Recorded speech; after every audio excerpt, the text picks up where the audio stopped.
There are also other times when I wrote about topics and that I knew nothing about, which is nothing new with me.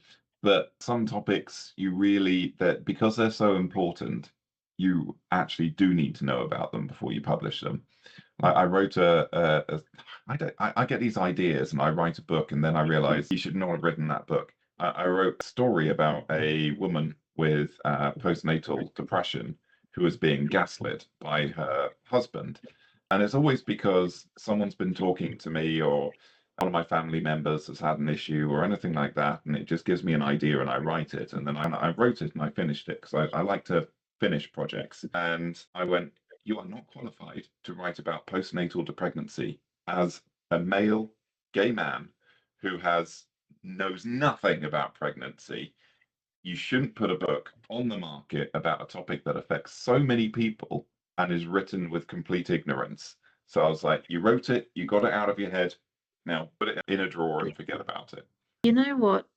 If you went back to the book, if you read either talk to people who've suffered from postnatal depression or even read a lot about it and read what people have said, I think you would be just maybe not as qualified as somebody who's been through it, but then everybody who's been through it, I suspect, has a somewhat different experience anyway. I think you'd be as qualified as the majority of us. And also, here's, I guess, where I'm going to say something really controversial, right? That there are things that capture our imagination or that we get intrigued by or interested by or distressed by, which we've never experienced, which is nothing to do with us, but something about it speaks to us.